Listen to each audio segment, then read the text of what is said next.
Foram presos hoje em São Paulo foram apreendidos vídeos dos abusos criminosa que aliciava mulheres e adolescentes. De conversas. Eu sou o Lux e vou te contar tudo o que aconteceu no caso do Discord. Antes de começar, um aviso. O assunto tratado nesse vídeo pode ser um pouco pesado para a parte da população. Se você tiver um estômago fraco, pense mais de uma vez se você vai querer assistir ou não. 5 adultos foram acusados de diversos crimes, entre eles ameaças, violência com animais, tortura e até abuso sexual. William Maza, Victor Hugo, Gabriel Barreto, Isaquiel Tomé e Carlos Eduardo, o último a ser preso na segunda-feira, dia 26. O delegado responsável pelo caso, Fábio Pinheiro, disse em uma entrevista: eles são sádicos, misóginos, eles têm um asco e um avesso pelas mulheres. Bom, você que entrou nesse vídeo e não sabe o que é Discord, ele é basicamente um aplicativo de conversa. Você pode conversar por texto, voz, vídeos, você cria sua conta, pode conversar particularmente com alguém, ou você entrar em um grupo. E foi exatamente em um desses grupos do Discord onde começou e aconteceu diversos crimes assustadores. Só temos ideia do que aconteceu nesses grupos graças a ativistas virtuais. Eles lutam contra a violência e o abuso na internet. Eles entraram disfarçados nesses grupos e conseguiram expor todos esses crimes bárbaros que aconteceram para a polícia. Uma gama de crimes são cometidos nesses grupos, como por exemplo, automutilação, apologia ao nazismo, incentivo a ataque em escolas e até pedofilia. Nesses arquivos onde os ativistas conseguiram recuperar, foi achado mais de uma vez menores de idade escrevendo o nome do grupo nas suas partes íntimas usando uma navalha. E em outro caso, uma menina cortava o seu próprio pescoço. Nesses grupos, menores de idade são obrigados a se expor e a desenhar suascas pelo seu corpo. Quando esses marginais conseguem dados importantes ou fotos íntimas, eles chantageiam as vítimas e a obrigam a fazer esses atos terríveis. Em uma das imagens obtidas, uma menor de idade começa a fazer atos sexuais com um cachorro. Isso tudo porque um desses criminosos estava chantageando a expor ela para a própria mãe e ameaçando a vida dela. Se sentindo protegidos pelo anonimato e se utilizando da baixa segurança dos aplicativos, eles abusam e torturam de menores de idade. Eles são cruéis e cada vez estão ficando mais sádicos. Eles se divertem e incentivam o sofrimento dos menores. As meninas choram e pedem para não fazer, mas com medo da exposição e das ameaças, elas acabam cedendo ao desejo deles. Os criminosos vibram com as automutilações cometidas pelos menores e também com a tortura que os menores e eles mesmos fazem com animais de estimação. Uma menina, ela registrou ela violando um animal de rua. A garota não identificada, ela estava usando uma máscara que muitos usaram em ataque às escolas. Ela apareceu em um vídeo sufocando um gato de rua, além de pisões, e ainda botou fogo na sua própria casa. E ela tinha apenas 13 anos de idade. Muitos menores de idade estão cometendo esses atos. Alguns nem estão na pré-adolescência. Nos Estados Unidos, uma criança de apenas 11 anos de idade foi humilhada, exposta e chantageada. Em um momento de desespero, ela tentou tirar a própria vida. Um outro criminoso agendou uma espécie de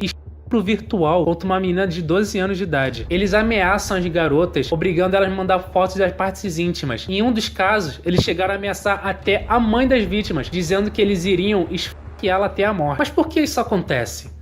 Por que as crianças e os menores de idade acabam cometendo esses atos? O cérebro dos mais jovens ainda não está totalmente amadurecido, ainda mais a parte de tomada de decisão. Essa parte só se desenvolve por volta dos 18 anos de idade. Assim, os menores de idade são a vítima principal desses abusadores virtuais. Mas quem são esses abusadores e o que eles fizeram?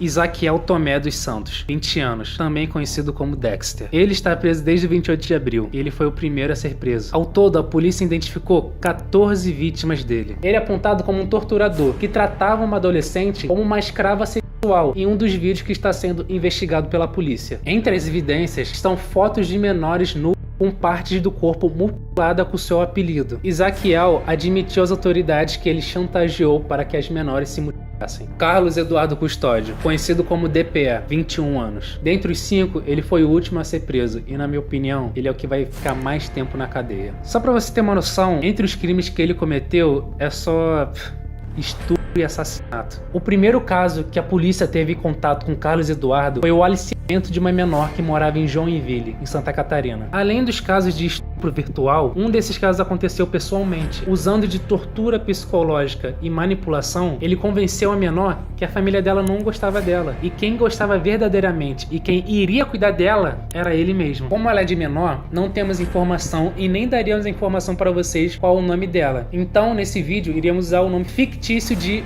Maria. Em agosto de 2022, a Maria fugiu de casa pela influência desses criminosos do Discord. Sua mãe conta que no começo, Carlos se agiu como bonzinho, dizendo que lá não teria nenhum adulto para incomodar eles dois. Ele mandou um carro para buscar Maria, um carro de aplicativo. Esse carro viajou mais de 500 quilômetros, saindo de Joinville, que é a casa da garota, indo até São Paulo, que é onde fica a casa de Carlos Eduardo. Porém, logo no primeiro dia que a Maria chegou na casa de Carlos, ela foi estuprada. Após esse primeiro dia de violência, a violência só aumentou. Eles foram para um outro lugar e Carlos Eduardo, com mais outros dois acusados que ainda vão falar nesse vídeo, envenenaram, agrediram e abusaram sexualmente dela. Em algumas dessas sessões macabras de tortura, os criminosos chegaram a postar vídeos no Discord como que eram feitos os abusos a Maria. Porém, essas imagens só chegariam nas autoridades meses depois. Além de Maria, outros menores foram aliciados por Carlos Eduardo. Uma dessas menores foi uma garota de Curitiba, que fugiu de casa para se encontrar com um dos integrantes do grupo. Essa menina acabou presenciando o estupro de Maria. E logo dias após todo esse caso, a menina acabou engravidando de quem ela começou a se relacionar. A irmã mais velha de Maria registrou o desaparecimento dela à polícia e acompanhando a garota pelas redes sociais, principalmente pelo Discord. Ela chegou a ver os abusos cometidos contra sua irmã mais nova. E não para por aí. Além desse verme do caralho ter estupro uma criança, ele cometeu diversos outros crimes e compartilhou para os outros criminosos que vão ser falados nesse vídeo. Além de vídeos torturando os animais, Carlos postou fotos e vídeos dele um gato de rua. Em mensagens achadas pelos ativistas, mostra Carlos planejando como que ele faria um atentado a uma escola perto de onde ele morava. Em um dos vídeos achados no arquivo de Vitor Hugo, aparece Carlos em uma transmissão ao vivo gravada esfaqueando um homem em situação de rua. A polícia levantou suspeitas que esse criminoso participou de outros assassinatos a moradores de rua e também pode ter participado de atentados a escolas. Carlos gravava seus crimes e mandava para Vitor Hugo, que ele compartilhava para vários grupos de pedofilia do Discord. Aliás, Vitor Hugo, que ainda vamos falar nesse vídeo, ele tem diversos arquivos do Carlos cometendo crimes. Graças aos arquivos de Victor, a polícia encontrou outros dois criminosos agindo em conjunto com Carlos, que são eles, Gabriel Barreto e William Manza. Gabriel Barreto, conhecido como Lau, de 22 anos. William Maza dos Santos, conhecido como Josh, de 20 anos. Ambos os criminosos participaram das 2 semanas de tortura e abuso de Maria, além de ameaças online e propagar a alta manipulação dos menores. William Maza também é acusado de participar de células nazistas e mandar diversas ameaças de morte à professora Duda Salabert. Em uma delas, esse criminoso falou: "Posso deixar você mais feio do que já é hoje. Preciso apenas de um bastão e um maçarico." Devido às ameaças constantes, a professora acabou perdendo seu emprego. Vitor Hugo Souza Rocha, conhecido como Verdadeiro Victor, de 21 anos. Em um dos vídeos achados, Vitor Hugo exibe uma coleção cruel chamada de Backup das Vagabundas Estupráveis. Em cada pasta, um nome, informações e fotos pessoais da vítima. São dezenas de meninas violentadas, chantageadas, expostas e catalogadas, com diversas menores de idade, tendo até uma garota de 13 anos de idade. Ele foi preso e teve todos seus arquivos apreendidos. Além da responsabilização individual dos criminosos, o Ministério Público de São Paulo também vai começar uma investigação contra o Discord, por ser um local com uma falta de segurança e ser um local propício às pessoas cometerem crimes virtuais. É muito importante nesses casos que a família saiba dialogar e acolha os jovens para saber o que está acontecendo na vida dele, para evitar que mais crianças caiam nessas armadilhas. Muito cuidado com quem você se relaciona na internet. Eu sou o Lux e lembre-se, o diabo mora ao lado.